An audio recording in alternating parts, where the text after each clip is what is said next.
નમસ્કાર, આપ જોઈ રહ્યા છો ન્યૂઝ 18 ગુજરાતી. હું છું આપની સાથે દીપા શર્મા. પહેલા વાત ચાંદીપુરા વાયરસની.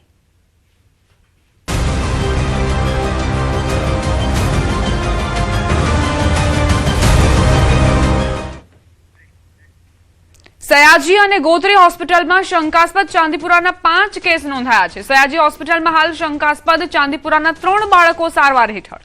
ત્રણેય બાળકો પંચમહાલ જિલ્લાના હોવાની જાણકારી. 3.5 વર્ષના બાળકની તબિયત નાદુરસ્ત છે. હાલ વેન્ટિલેટર પર તેને રાખવામાં આવ્યો છે. ગોત્રી હોસ્પિટલમાં ભાયલીના 3 વર્ષના બાળક સહિત કુલ 2 બાળકો સારવાર હેઠળ છે. રાજપીપળાનો 2 વર્ષનો બાળક પણ સારવાર હેઠળ હોવાની જાણકારી પ્રાપ્ત થઈ છે. ચાંદીપુરા વાયરસને લઈને શંકાસ્પદોની જે સંખ્યા છે તે વધતી જઈ રહી છે.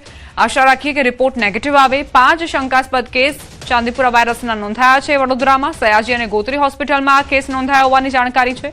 સયાજી હોસ્પિટલમાં 3 બાળકોની સારવાર ચાલી રહી છે, જેમાંથી જે 1 બાળક છે તેને વેન્ટિલેટર પર રાખવામાં આવ્યો છે.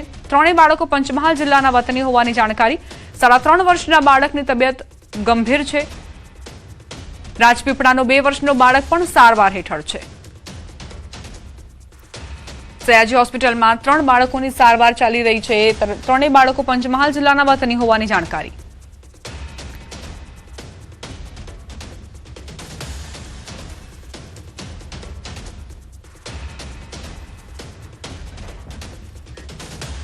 જામનગરથી સમાચાર. ચાંદીપુરાથી બાળકીનું શંકાસ્પદ મોત. સારવાર દરમિયાન રવિ પાર્કની 2 વર્ષની બાળકી મોતને ભેટી. ચાંદીપુરાના લક્ષણો જણાતા જીજી હોસ્પિટલમાં સારવાર હેઠળ ખસેડાઈ હતી. બાળકીના રિપોર્ટ આવે તે પહેલા જ તેનું મૃત્યુ નિપજ્યું. જામનગરમાં સૌ પ્રથમ બાળકી ચાંદીપુરાના લક્ષણવાળી મોતને ભેટી હોવાની જાણકારી છે. ચાંદીપુરા વાયરસને લઈને જીજી હોસ્પિટલમાં હજી 2 દર્દીઓ સારવાર હેઠળ છે. ચાંદીપુરાથી બાળકીનું શંકાસ્પદ મોત નિપજ્યું હોવાની જાણકારી. સંવાદદાતા કિંજલ જોડાઈ ગયા છે વધુ જાણકારી સાથે. કિંજલ, જામનગરમાં પણ ચાંદીપુરા વાયરસની એન્ટ્રી? બિલકુલ તિબા, જે પ્રકારે વાત કરવામાં આવે, હાલ જામનગરમાં શહેરમાં આવેલા જે જીજી હોસ્પિટલ છે ત્યાં રવિ પાર્કમાં રહેતી 2 વર્ષની બાળકી છે, જેને ચાંદીપુરાના શંકાસ્પદ લક્ષણો જણાતા જીજી હોસ્પિટલમાં સારવાર હેઠળ ખસેડાઈ હતી. જ્યાં સારવાર દરમિયાન તેનું ગઈકાલે સાંજે મૃત્યુ નિપજ્યું છે. હાલ પણ 2 હજી કેસ છે જે ચાંદીપુરાના શંકાસ્પદ કેસ છે, જે લક્ષણો જણાય છે, જેને લઈને તેમના સેમ્પલ લેવાયા છે અને હાલ બંને દર્દીઓ છે તે સારવાર હેઠળ છે. કુલ 3 દર્દીઓ સારવાર હેઠળ હતા, જેમાં જામનગરના 2 દર્દીઓ અને 1 દેવભૂમિ દ્વારકા જિલ્લાનું હતું. તેમાંથી જામનગરના 1 જે 2 વર્ષની બાળકી હતી તેનું મૃત્યુ નિપજ્યું છે. ત્યારે અન્ય 1 દર્દી છે તેની હાલત પણ ક્રિટિકલ એટલે કે ગંભીર જણાવવામાં આવી રહી છે. ત્યારે ચાંદીપુરાનું આ જે લક્ષણો જણાતા બાળકો છે તે બાળકોના કેસ છે જામનગરની જીજી હોસ્પિટલમાં, જે કે સૌરાષ્ટ્રની સૌથી મોટી સરકારી હોસ્પિટલ છે, ત્યાં જોવા મળી રહ્યા છે અને લોકોમાં પણ ભયનું લખલખું છે તે જોવા મળી રહ્યું છે. જે પ્રકારે ચાંદીપુરાના લક્ષણો સાથેની આ બાળકી જે સારવાર દરમિયાન મૃત્યુ પામી છે, ત્યારે જામનગર મહાનગરપાલિકાનું આરોગ્ય તંત્ર છે તે પણ સફળ જાગ્યું છે અને સ્ક્રીનિંગ સહિતની કાર્યવાહી છે તે હાથ ધર્યું છે. જે પ્રકારે લક્ષણો જણાતા જે બાળકો છે એ બાળકોને પ્રાથમિક સારવાર આપી અને જરૂર જણાય ત્યાં તેમના સેમ્પલ સહિતની કાર્યવાહી માટે પણ સત્તાધીશોએ સૂચના આપી છે. દીપા, આભાર કિંજલ જાણકારી આપવા માટે. જામનગરમાં એક બાળકી કે જેનું મોત થયું છે તેને શંકાસ્પદ ચાંદીપુરા વાયરસના લક્ષણો હતા. હજુ રિપોર્ટ નથી આવ્યો. રિપોર્ટ આવ્યા બાદ એ જાણકારી સ્પષ્ટ થશે, એ પુષ્ટિ થશે કે આખરે આ બાળકીને ચાંદીપુરા વાયરસના લક્ષણો હતા કે કેમ. ગોંડલ કોટડા સાંગાણી રોડ પર ગમખ્વાર અકસ્માતની ઘટના. કાર અને બાઇક વચ્ચે જોરદાર ટક્કર થઈ. અકસ્માતમાં 2 કિશોરોના કરુણ મોત નિપજ્યા છે. 15 વર્ષીય દર્શિત ચૌહાણ અને 12 વર્ષીય હેમેન્દ્ર પરમારના મોત નિપજ્યા છે. મૃતદેહોને પોસ્ટમોર્ટમ માટે ગોંડલ સિવિલ હોસ્પિટલ ખસેડાયા. પોલીસે અકસ્માત અંગે તપાસ હાથ ધરી છે.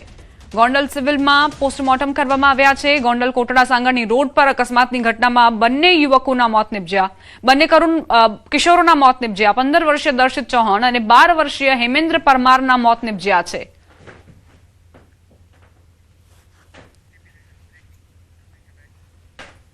પ્રાંતિજ માર્કેટયાર્ડ નજીક આંગડિયા પેઢીનો કર્મી લૂંટાયો. હાઈવે 3 રસ્તા નજીક આવેલી આંગડિયા પેઢીથી બાઇક સવારે પીછો કર્યો. પીછો કરીને માર્કેટયાર્ડ નજીક કાર આગળ બાઇક લાવીને ચાલકે તકરાર કરી. તકરાર દરમિયાન બાઇક સવારે કારમાંથી 13 લાખ રોકડ રકમ ઝૂંટવી લીધી. લૂંટને પગલે પ્રાંતિજ પોલીસ સહિતનો કાફલો પેઢી અને સ્થળ પર પહોંચ્યો હતો. સીસીટીવીમાં લૂંટ કરેલા નાણાંની બેગ સાથે કેદ થયા લૂંટારૂ.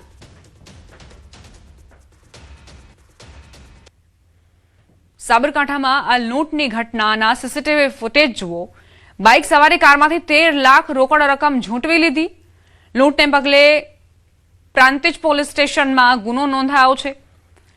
પોલીસ સ્થળ પર પહોંચી અને ત્યારબાદ સીસીટીવીમાંથી જે લૂંટ કરવામાં આવી હતી તે ઘટનાના ફૂટેજ મેળવ્યા. હવે તેના આધારે પોલીસે તપાસ શરૂ કરી છે. આંગળીયા પેઢીનો આ કર્મચારી લૂંટાયો. એક બાઇક સવાર આવે છે, તેની બેગ ઝૂંટવીને ફરાર થઈ જાય છે. કારમાંથી 13 લાખ રોકડ રકમ લઈને લૂંટારૂ ફરાર થઈ જાય છે. કચ્છમાં એક જ દિવસમાં માત્ર 2-3 મિનિટના અંતરે ભૂકંપના 2 આંચકા અનુભવાતા લોકોમાં ભયનો માહોલ સર્જાયો હતો. આ ઘટનાને લઈને ભૂકંપ સંશોધન કેન્દ્રના ડાયરેક્ટર સંતોષ કુમારે જણાવ્યું કે ભૂકંપને લઈને કોઈ પણ ધારણા ન કરી શકાય. કચ્છ સૌરાષ્ટ્રમાં ભૂસ્તરીય ગતિવિધિના કારણે સમયાંતરે ભૂકંપના આંચકા અનુભવાય છે. તેમણે વધુમાં જણાવ્યું કે સામાન્ય રીતે 7 મેગ્નિટ્યુડ એટલે કે 7 મેગ્નિટ્યુડ કે તેથી વધુ તીવ્રતાનો ભૂકંપ નુકસાનકારક બની શકે છે. રાજ્યમાં હાલ સૌથી વધુ સિસ્મિક મોનિટરિંગ સ્ટેશનો દ્વારા સતત દેખરેખ રાખવામાં આવી રહી છે.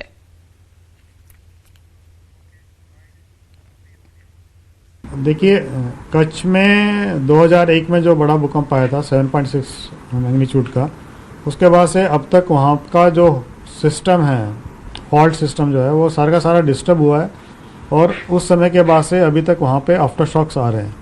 अभी हाल में जो अर्थक्वेक्स वहाँ पे आए थे वो 2 अर्थक्वेक्स 3.6 और 3.2 मैग्नीट्यूड के कल दोपहर को 2 मिनट के अंतराल में आए थे. पर ये भी जो नॉर्मल सिस्मिसिटी है उसी का एक भाग है. जो पहला अर्थक्वेक था वो मैग्नीट्यूड 3.6 का था और उसी जगह पे 3 मिनट के बाद दोबारा से अर्थक्वेक आया जो उसका आफ्टर शॉक बोला जा सकता है. देखिए, सौराष्ट्र में जो सच बहुत बड़े फॉल्ट्स नहीं हैं सौराष्ट्र के अंदर, लेकिन वहाँ पर बहुत सारे वीक जोन्स लिनामेंट्स हैं. और कच्छ में सौराष्ट्र में हमने ये खासकर देखा है कि जब भी वहाँ पर हैवी रेनफॉल होता है, जब ज़्यादा बारिश होती है तो बारिश का पानी इन वीक जोन्स में वो जो दरारें हैं वहाँ पे उसके थ्रू वो नीचे चला जाता है. उससे पानी की जो सपाटी में फेरफार आता है और जिससे नीचे की जो रॉक्स हैं, जो लिनामेंट्स हैं, वो अब जिस स्थिति में हैं उनका संतुलन थोड़ा आपस में बिगड़ जाता है, जिसके कारण वो वहाँ पे स्ट्रेस जो है वहाँ थोड़ा पैटर्न चेंज हो जाता है और उसके कारण अर्थक्वेक्स वहाँ पे आते हैं. देखिए, अर्थक्वेक्स को आप कभी भी प्रिडिक्शन नहीं कर सकते हैं. 2 तरह की थ्योरी है कि अगर छोटे छोटे अर्थक्वेक्स आते रहते हैं तो बड़ा अर्थक्वेक नहीं आएगा, लेकिन ऐसा हमेशा नहीं देखा गया है.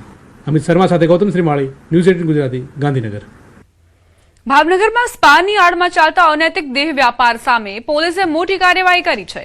દેહ વ્યાપાર ચલાવતી મહિલા સામે પાસાની કાર્યવાહી કરાઈ છે. જિલ્લા કલેક્ટરે પાસાનું વોરંટ જાહેર કરતા આ મહિલા સંચાલકની ધરપકડ કરી ભુજ જેલમાં ધકેલાઈ. શહેરમાં દેહ વ્યાપાર કેસમાં કોઈ મહિલા સામે પ્રથમ વખત પાસાની કાર્યવાહી થઈ છે. એટલું જ નહીં, પોલીસે આરોપી મહિલાની ગેરકાયદે કમાણીથી ખરીદાયેલી ₹80 લાખની મિલકત પણ સીલ કરી છે. બીએનએસ કલમ 107 હેઠળ રાજ્યમાં પ્રથમ વખત પ્રોપર્ટી જપ્ત કરવાની કાર્યવાહી કરાઈ છે. વાઘાવાડી રોડના 2 સ્પા પર દરોડા બાદ સમગ્ર રેકેટનો પર્દાફાશ થયો હતો.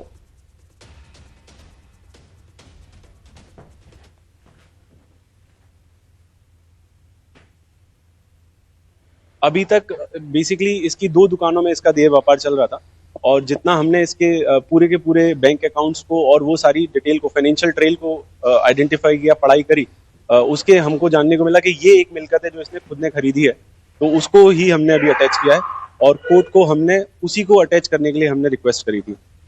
સુરતના લિંબાયતમાં વેપારીએ પોલીસ પર ગંભીર આક્ષેપો કર્યા છે. વેપારીનો આરોપ છે કે મફતમાં ચા નાસ્તો ન આપતા પોલીસે વેપારીને ઢોરમાર માર્યો.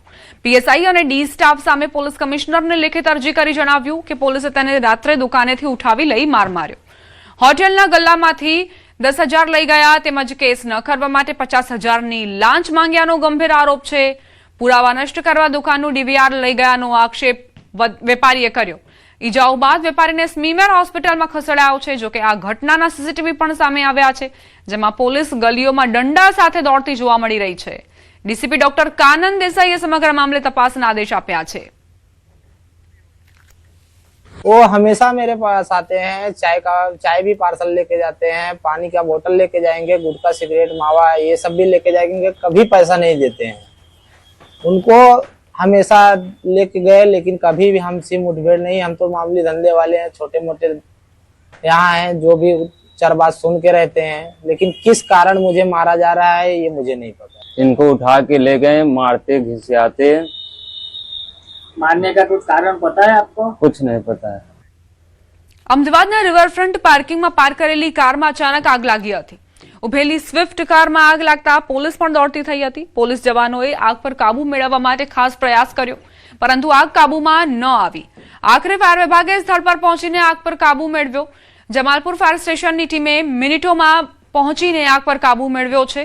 આસપાસ પાર્ક કરાયેલા વાહનોને તાત્કાલિક ખસેડાતા વધુ નુકસાન અટક્યું હતું. આગનું કારણ અકબંધ છે. ઘટનાને લઈને વધુ તપાસ શરૂ કરાઈ છે.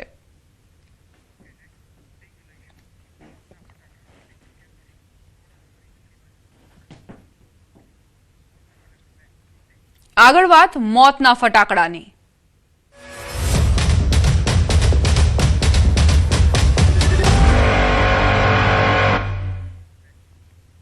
ગથરાડ ફટાકડા ફેક્ટરીમાં બ્લાસ્ટની ઘટના કેસમાં ફેક્ટરી સંચાલક મેહુલ ડોડિયા શાહપુર વિસ્તારનો રહેવાસી હોવાનું સામે આવ્યું. અખાડા સરકીવાડ પાસે છેલ્લા ઘણા સમયથી મેહુલ ડોડિયા રહેતો હતો. હાલમાં મકાન બંધ હાલતમાં જોવા મળ્યું. અગાઉ મકાનમાં પણ પ્રોડક્શન થતું હોવાનું સ્થાનિકોનો આરોપ છે.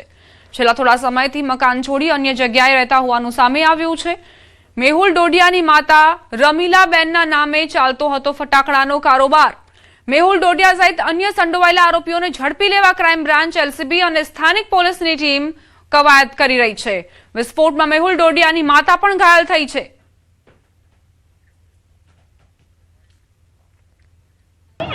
અમદાવાદના ગતરાળ વિસ્તારમાં ફેક્ટરીમાં જે થયેલા બ્લાસ્ટ અને બ્લાસ્ટ બાદ થયેલી આગની ઘટનામાં 8 લોકોના મોત નીપજ્યા છે. આ ગંભીર ઘટનામાં જે સંચાલક માનવામાં આવી રહ્યો છે તેઓ મેહુલ ડોડિયા અમદાવાદના શાહપુર વિસ્તારમાં આવેલા અખાડા સરકીવાડ જે છે ત્યાં આગળનો રહેવાસી છે. આ તેનું ઘર છે, અત્યારે હાલ બંધ હાલતમાં છે. છેલ્લા કેટલાય સમયથી સ્થાનિકોનું કહેવું છે કે તેઓ અહીંયા નથી રહેતા, અલગ અલગ જગ્યાએ રહે છે, પરંતુ આ ઘર જે છે તેમાં કેટલીક વખતે આવે છે અને એકાદ દિવસમાં તેઓ પરત જતા રહે છે. હાલ પોલીસ જે છે તેની શોધખોળ હાથ ધરી રહી છે. માનવામાં આવી રહ્યું છે કે જે આ ફટાકડાની ફેક્ટરી જે છે તેમાં અન્ય 2 પાર્ટનરો હતા તેની પણ પોલીસ શોધખોળ હાથ ધરી છે. હાથવેતમાં ક્રાઇમ બ્રાન્ચની ટીમ અને અલગ અલગ ટીમો જે છે તેના મેહુલ ડોડિયા હાથવેતમાં હોવાનું મનાઈ રહ્યું છે. કેમેરામેન શરણિક મહેતા સાથે મૌલિક દામેચા, ન્યૂઝ 18 ગુજરાતી, અમદાવાદ. બ્લાસ્ટ દુર્ઘટનામાં સિવિલમાં ખસેડાયેલા લોકો મામલે સિવિલ સુપ્રિન્ટેન્ડન્ટનું નિવેદન. દુર્ઘટના બાદ 6 લોકોને સિવિલ લવાયા હતા, જેમાં 2 મહિલા અને 4 પુરુષો સામેલ હતા. એક મહિલાને મૃત જાહેર કરાઈ, જ્યારે એક મહિલા 75% વધુ દાઝી ગયા હોવાથી ગંભીર સ્થિતિમાં છે. અન્ય એક પુરુષ પણ ગંભીર સ્થિતિમાં છે, જ્યારે એક પુરુષ દર્દીની હાલત સ્થિર છે. અન્યોની સારવાર કરાઈ રહી છે. 6 દર્દીમાંથી એક મહિલા જેને મૃત ડિક્લેર કરવામાં આવ્યા, બીજી મહિલા જેને વધારે પર્સન્ટેજમાં બસ છે, જ્યારે બાકીના 4 પુરુષ છે અને 4 પુરુષમાં જોઈશું તો એક વધારે ક્રિટિકલ છે અને એક વ્યક્તિ બિલકુલ સ્ટેબલ છે. ભરૂચના અંકલેશ્વરની એક સરકારી શાળામાં વિદ્યાર્થીઓ પાસેથી સિમેન્ટ અને રેતીના તગારા ઊંચકાવાતા વિડીયો વાયરલ થયા છે, જેના કારણે શિક્ષણ વ્યવસ્થાને લઈને સવાલ ઉઠી રહ્યા છે. વિડીયોમાં વિદ્યાર્થીઓ પાવડા અને તગારા વડે કામ કરતા નજરે પડે છે. હાલ શિક્ષક દ્વારા બાળકો પાસે મજૂરી સમાન કામ કરાવવામાં આવ્યું હોવાના આરોપ થઈ રહ્યા છે. સમગ્ર ઘટનાને લઈ તપાસની માંગ ઉઠી છે. જોકે વાયરલ વિડીયો અંગે સંબંધિત શિક્ષણ વિભાગ અથવા અધિકારીઓ તરફથી હજુ સુધી કોઈ સત્તાવાર સ્પષ્ટતા સામે નથી આવી. ભરૂચના અંકલેશ્વરનો આ વિડીયો છે. સરકારી શાળામાં બાળકો પાસેથી મજૂરી કરાવવામાં આવતી હોવાના આરોપ મુકાયા છે. કઈ રીતે બાળકો તગારા ઊંચકીને અને અવર જવર કરતા નજરે પડી રહ્યા છે આ વાયરલ વિડીયોમાં, જે બાદ હોબાળો મચ્યો છે. હજુ સુધી શિક્ષણ અધિકારી તરફથી, શિક્ષણ વિભાગ તરફથી કોઈ પ્રતિક્રિયા નથી આવી. તપાસની માંગ તેમના શિક્ષણ વિભાગ પાસેથી કરવામાં આવી રહી છે.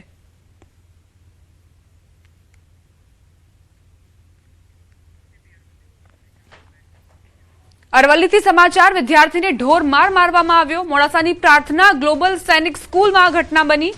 મોક ટેસ્ટનું પેપર લીક કર્યાની શંકાએ માર માર્યો. ધોરણ 8ના વિદ્યાર્થીને પ્લાસ્ટિકની પાઇપ અને દંડા વડે માર મરાયો હોવાનો આરોપ છે. વિદ્યાર્થીને 108 મારફતે મોડાસા સાર્વજનિક હોસ્પિટલમાં ખસેડાયો.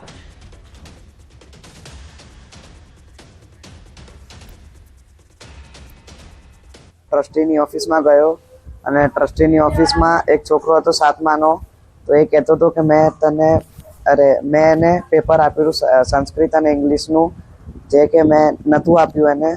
પછી મેં સરને કીધું કે તમે સીસીટીવી ચેક કરો, તો એ કહે છે કે તે મને ખરીદી નથી રાખ્યો, તું કોઈ હોતો નથી મને કહેવા વાળો. અને પછી 20-25 લાફા માર્યા છે, દંડા માર્યા છે અને છોરી જોડે લાફા મરાવડાયા છે. વિદ્યાર્થીને ઢોર માર મારતા પરિવારજનોમાં ભારે આક્રોશ. વિદ્યાર્થીના માતા પિતાના પ્રિન્સિપાલ અને ટ્રસ્ટી પર આક્ષેપ.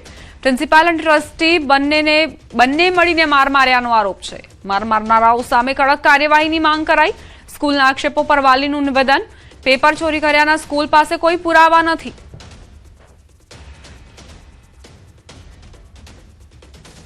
મારા છોકરા પર એવો આરોપ લગાવ્યો છે કે એને પેપર લીક કર્યું છે કે, અને એ પોતે 8મા ધોરણમાં ભણે છે અને કે 7મા ધોરણનું પેપર લીક કર્યું છે. મારો છોકરો કહે છે, પગે લાગીને કહે છે કે સર મેં નથી કર્યું, કે તમે સીસીટીવી કેમેરા ચેક કરો.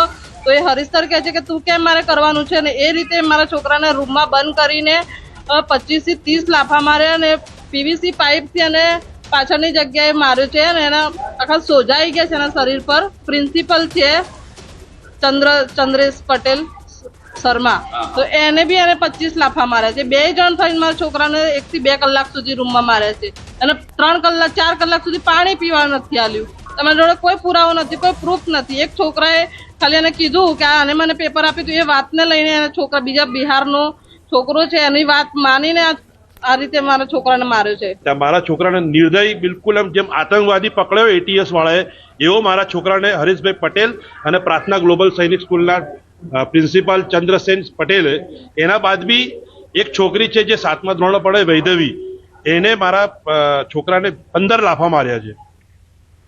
ઇન્ચાર્જ પ્રિન્સિપાલ હરેશ પટેલનો દાવો. વિદ્યાર્થીએ 2 મોક ટેસ્ટના પેપર ચોર્યા હતા. પ્રિન્સિપાલની ઓફિસમાંથી પેપર ચોર્યા હતા. ચોરી કરી ધોરણ 7ના વિદ્યાર્થીને આપ્યા હતા પેપર. સ્કૂલ પાસે સીસીટીવી ન હોવાનો ઇન્ચાર્જ પ્રિન્સિપાલનો દાવો. જો મારવા બાબતે મને બહુ ખ્યાલ નથી, પણ બાળકે બે પેપર ચોર્યા હતા. 2 સબ્જેક્ટના પેપર પ્રિન્સિપલની ઓફિસમાં જઈને ચોર્યા હતા. એને ચોરી અને બીજા બાળકને આપ્યું છે. બીજા બાળક પાસેથી 2 સબ્જેક્ટના પેપર અમને પકડાયા છે. એ બાળકે અમને આનું નામ આપ્યું કે સાહેબ મને આ લોકોએ મને આપ્યું છે.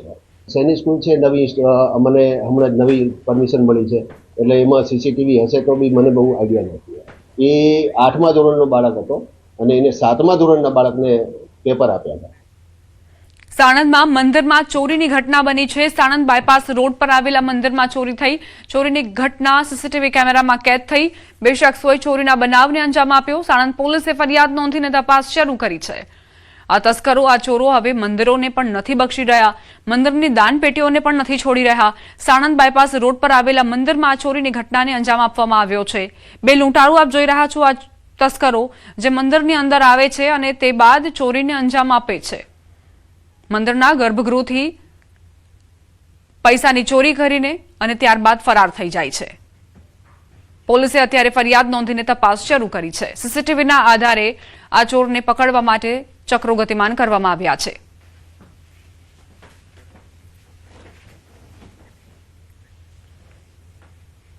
સરદાર સરોવર નર્મદા ડેમની સપાટીમાં વધારો થયો છે. ઉપરવાસમાંથી 16,174 ક્યુસેક પાણીની આવક નોંધાઈ છે. નર્મદા ડેમ 127.70 મીટર પર પહોંચ્યો. 24 કલાકમાં 20 સેન્ટીમીટરનો વધારો થયો છે. ડેમના CHPHના તમામ પાવર હાઉસ ચાલુ કરાયા. ડેમની મહત્તમ સપાટી 138.68 મીટર નોંધાઈ છે.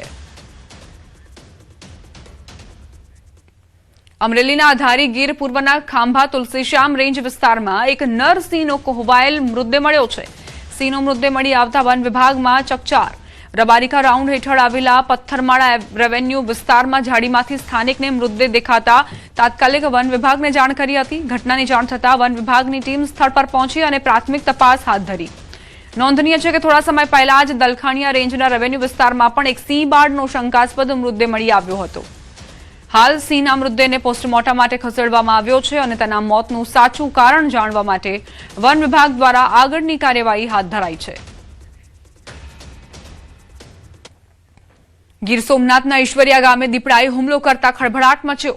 માનસિંગભાઈ જાદવના ખેતરમાં પાણી વાળવાનું કામ કરી રહેલા ખેતમજૂર હરિભાઈ ચાંડપા પર ઝાડીમાં છુપાયેલા દીપડાએ અચાનક હુમલો કર્યો હતો. હુમલામાં હરિભાઈને શરીર પર ગંભીર ઇજાઓ પહોંચી. તેમની બૂમો સાંભળીને અન્ય મજૂરો અને ગ્રામજનો દોડી આવતા દીપડો જંગલ તરફ ભાગી ગયો હતો. ઇજાગ્રસ્તને 108 એમ્બ્યુલન્સ મારફતે વેરાવળ સિવિલ હોસ્પિટલમાં સારવાર માટે ખસેડવામાં આવ્યા. ઘટનાને પગલે વિસ્તારમાં ભયનો માહોલ સર્જાયો છે, જ્યારે વન વિભાગે દીપડાને પકડવા માટે સર્ચ ઓપરેશન શરૂ કર્યું છે. આ ભાઈ મજૂરી કામ કરે છે અને ત્યાં વાડીએ કામ કરતા હતા. અમારા ભાઈ ગામના એક જમીન માલિક છે, ત્યાં માનસિંગભાઈ રાજાભાઈ યાદવ કરીને એમને ત્યાં કામ કરતા હતા. એ દરમિયાન કેરીનું જે વાવેતર કરેલું છે ત્યાં નાદી સાફ કરતા હતા. ત્યાં દીપડો ત્યાં અંદર ગમે ત્યાં બેઠેલો હોય, અચાનક એની સીધો ડાયરેક્ટ હુમલો જ કરી દીધો. ભેગા માનસિંગભાઈ રાજાભાઈનું ખેતર હતું, એને છોકરો ભેગો હતો. બાજુમાં ભૂલ પાડવાથી દીપુભાઈ જાતે સીધી વાડીએ લઈ આવ્યો, દહન થઈ ગયા હતા. દીપુભાઈ રાજકાલ મને ફોન કર્યો કે ગાડી લઈને આવી જતી એકદમ લગાડી દીધી છે. એટલે હું ગાડી લઈને સીધો સરપંચ સમર દિલીપભાઈ પરમારને ભેગા લઈ અને સીધા અથવા બોલાવી સિવિલ હોસ્પિટલ એને દાખલ કર્યા. સિદ્ધપુર જીઆઈડીસીની ધારીવાલા ફૂડ્સ કંપની પર પાટણ ફૂડ વિભાગના દરોડા. અમદાવાદ કંપનીમાં ફૂડ સેફટીના નિયમોની અનેક ખામીઓ જોવા મળી. બચ્ચો કા પાસ્તા, વિવિધ મસાલા અને પામોલિન તેલના સેમ્પલ લેવામાં આવ્યા હતા. કુલ 7 ખાદ્ય પદાર્થોના નમૂના લેબોરેટરીમાં મોકલી અપાયા. આ દરોડા દરમિયાન 1117 કિલો ખાદ્ય સામગ્રીનો જથ્થો સીઝ કરાયો હતો. અંદાજે 1.24 લાખનો મુદ્દામાલ જપ્ત કરી ફૂડ વિભાગે હાલમાં કંપનીને ઇમ્પ્રુવમેન્ટ નોટિસ ફટકારી છે.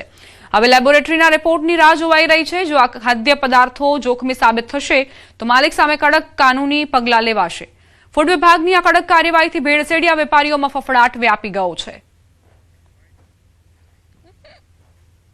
અમદાવાદની અંદર જે સેમ્પલ ઝડપાયા હતા એ બાબતમાં ફૂડ વિભાગે કાર્યવાહી કરી હતી અને ગઈકાલના મારી ફેક્ટરી પર આવી અને બધું સર્ચ કરી અને મારા જે બી સેમ્પલ હતા બધા લઈ ગયા છે અને એ લોકો રિપોર્ટ કરશે અને જે બી રિપોર્ટ આવશે એ પરથી ખબર પડશે કે ભાઈ માલમાં શું પ્રોબ્લેમ હતો કે શું નહોતો. બરાબર છે. સુરેન્દ્રનગરના મલાર ચોકમાં જનની હોસ્પિટલને મનપાએ સીલ માર્યું. ડોક્ટર GR જોગરાજીયાની આ ખાનગી હોસ્પિટલનો 75,000 રૂપિયાનો વેરો લાંબા સમયથી બાકી હતો. આ મામલે મનપા દ્વારા ડોક્ટરને અનેક વખત નોટિસો આપવામાં આવી હતી. તેમ છતાં ડોક્ટર જોગરાજીયા દ્વારા બાકી વેરો ભરપાઈ કરવામાં આવ્યો ન હતો. આથી મહાનગરપાલિકાની ટીમ ટેક્સની વસૂલાત કરવા માટે ત્યાં પહોંચી હતી. મનપાની ટીમ પહોંચતા જ ડોક્ટરે ભારે દાદાગીરી શરૂ કરી દીધી. તેમણે મનપાના કર્મચારીઓને જાહેરમાં બેફામ અપશબ્દો કહ્યા હતા. આ સમગ્ર ઘટનાનો વિડીયો સોશિયલ મીડિયામાં વાયરલ થયો છે. ત્યારે ડોક્ટરની દાદાગીરીને લઈને પણ લોકોમાં ચર્ચા ઉઠી છે. અમદાવાદના રખિયાલ વિસ્તારમાં ડ્રગ્સના કાળા કારોબાર સામે પોલીસે મોટી કાર્યવાહી કરી છે. ડ્રગ્સનો બંધાણી બનેલો 25 વર્ષીય મોઇનુદ્દીન પઘલ આર્થિક જરૂરિયાત પૂરી કરવા માટે MD ડ્રગ્સની નાની પડીકીઓ બનાવી વેચતો હતો. બાતમીના આધારે રખિયાલ પોલીસે તેની પાસેથી 92.530 ગ્રામ MD drugs, mobile phone, 2 digital વજન કાંટા અને ઝિપલોક પાઉચ કબજે કર્યા છે. પોલીસ તપાસમાં સામે આવ્યું છે કે આરોપી છેલ્લા 1 મહિનાથી ડ્રગ્સનો વેપાર કરતો હતો. હાલ પોલીસે સપ્લાય ચેઇન અને અન્ય સંડોવાયેલા આરોપીઓની શોધખોળ શરૂ કરી છે.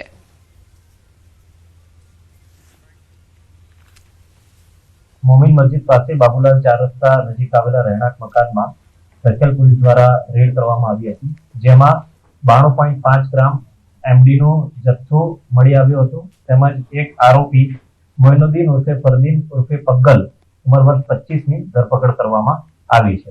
આ ઉપરાંત રેડ દરમિયાન અમને રહેણાંક મકાનમાંથી 2 ડિજિટલ ઇલેક્ટ્રોનિક વજન કાંટા તેમજ ખાલી ઝિપલોક પાઉચ અને રોકડ 9,300 રૂપિયા, 2 મોબાઈલ ફોન પણ મળી આવ્યા છે.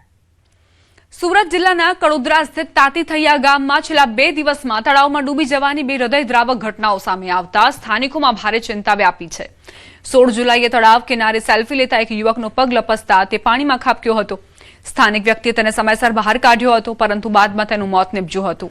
ત્યારબાદ 17 જુલાઈની રાત્રે શિવદર્શન સોસાયટીમાં રહેતા અને મૂળ ઉત્તર પ્રદેશના ગાઝીપુરના 31 વર્ષીય સંદીપ વિશ્વકર્મા ગુમ થયા હતા.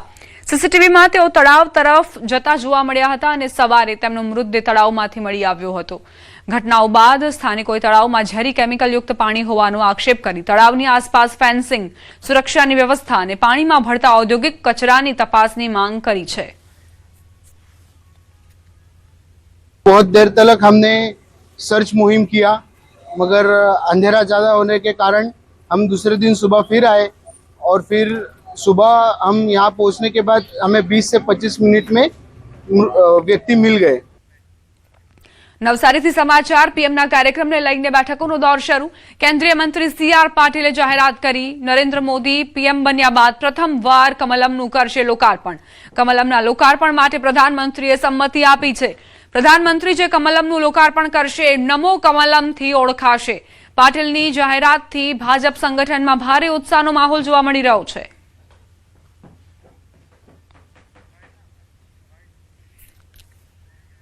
પ્રધાનમંત્રી મોદી સાહેબ પ્રધાનમંત્રી બન્યા પછી કોઈ જિલ્લાના ભારતીય જનતા પાર્ટીના કાર્યાલયનો લોકાર્પણ કરવા માટે આવવા માટે એમણે સંમતિ આપી છે. આપણે એમને કહ્યું છે કે કદાચ બીજા કોઈ દેશમાં કાર્યાલય મોટા હોઈ શકે, પણ સર્વશ્રેષ્ઠ ક્વોલિટી બધી જ વ્યવસ્થા સાથેનું જો કાર્યાલય હશે તો એ નવસારી ભારતીય જનતા પાર્ટીનું કાર્યાલય હશે. સુરતમાં બીએનઆઈના 10મા બિઝનેસ કોન્ક્લેવમાં ગૃહ રાજ્યમંત્રી હર્ષ સંઘવી ઉપસ્થિત રહ્યા હતા. આ 2 દિવસીય આયોજનમાં 55થી વધુ શહેરોના ઉદ્યોગપતિઓ સામેલ થયા. કોન્ક્લેવમાં અંદાજે 4000 મુલાકાતીઓ ભાગ લેશે અને 200 કરોડના વેપારની શક્યતા છે. આ કાર્યક્રમ પ્રધાનમંત્રી મોદીના 2047ના વિઝનને સાર્થક કરવામાં મદદ કરશે. હર્ષ સંઘવીએ જણાવ્યું કે દેશનો 40% કાર્ગો એક્સપોર્ટ ગુજરાતના પોર્ટ પરથી થાય છે. તેને વધારીને 50% કરવા માટે સરકાર પ્રયાસો કરી રહી છે. ગુજરાતમાં મારુતિ કંપની 20 લાખ ગાડીઓ બનાવશે. આ સાથે જ એશિયામાં સૌથી વધુ કાર ગુજરાતમાં બનશે. રાજ્યમાં છેલ્લા 6 મહિનામાં 4 સેમિકન્ડક્ટર યુનિટ શરૂ થયા છે. મંત્રીએ વેપારીઓને સોશિયલ મીડિયાના બદલે સરકારી પોલિસી વાંચીને બિઝનેસ ડબલ કરવા અપીલ કરી હતી. સૌથી પહેલા સ્ટેટ અને સેન્ટ્રલ ગવર્મેન્ટની તમે જે કામ કરો છો એ કામની અંદર શું નવા ઇન્સેન્ટિવ આવ્યા છે, તમે અગર હમણાં સ્મોલ યુનિટ ચલાવતા હો તો એનાથી મીડિયમ પર કઈ રીતે પહોંચી શકાય તે માટે આ નવી પોલિસીઝ જે આવે છે તેને વાંચવું પડશે, થોડું કષ્ટ લેવું પડશે, તો જરૂરથી દેખેલા સપના સાકાર થશે. સાંસદ મનસુખ વસાવાનો વધુ એક લેટર બોમ્બ. પ્રદેશ પ્રમુખ જગદીશ વિશ્વકર્માને પત્ર લખ્યો. બીએમટીયુની કમિટી પર ગંભીર સવાલ ઉઠાવ્યા. સાંસદ ધારાસભ્યો અને આગેવાનોને વિશ્વાસમાં ન લીધાનો આરોપ છે. ડેઢિયાપાડા, સાગબારા, ચીખલી અને ભરૂચમાંથી કોઈને સ્થાન ન મળ્યાનો ઉલ્લેખ. જિલ્લા પ્રમુખ અને તેમના પત્નીને લઈને પણ નિયમોમાં ભેદભાવનો આરોપ મુકાયો. મનસુખ વસાવાના પત્રથી રાજકીય ગરમાવો આવ્યો છે.